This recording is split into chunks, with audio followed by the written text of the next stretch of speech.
शिवाजी विद्यापीठाच्या वतीनं देण्यात येणारा यंदाचा प्राचार्य रा. कृ. कणबरकर पुरस्कार ज्येष्ठ साहित्यिका आणि अखिल भारतीय मराठी साहित्य संमेलनाच्या अध्यक्षा डॉक्टर तारा भवाळकर यांना जाहीर करण्यात आला। तर पद्मश्री डॉक्टर डी.वाय. पाटील पुरस्कार मारुतीराव जाधव यांना आणि सद्गुरू डॉक्टर गुरुनाथ मुंगळे पुरस्कार प्राध्यापक समीर चव्हाण यांना जाहीर करण्यात आला।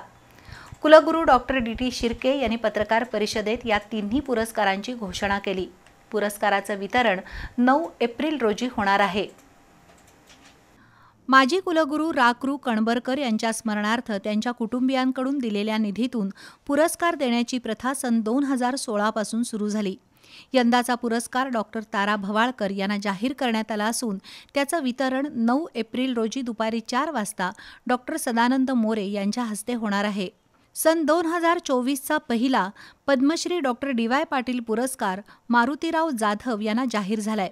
मात्र जाधव यांचं 29 सप्टेंबर 2024 रोजी निधन झाल्यानं त्यांच्या कुटुंबियांच्या वतीनं हा पुरस्कार स्वीकारला जाईल।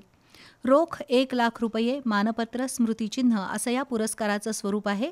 तर सद्गुरू डॉक्टर गुरुनाथ मुंगळे पुरस्कार प्राध्यापक समीर चव्हाण यांना जाहीर करण्यात आला। रोख 51,000 रुपये आणि शाल श्रीफळ असं या पुरस्काराचं स्वरूप आहे। हे दोन्ही पुरस्कार 9 एप्रिल रोजी सकाळी 11 वाजता शिवाजी विद्यापीठाच्या राजर्षी शाहू सभागृहात वितरित केले जातील।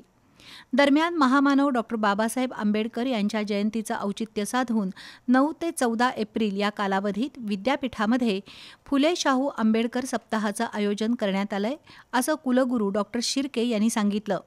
यावेळी कुलगुरू डॉक्टर पी.एस. पाटील, कुलसचिव व्ही.एन. शिंदे, नंदकुमार मोरे उपस्थित होते।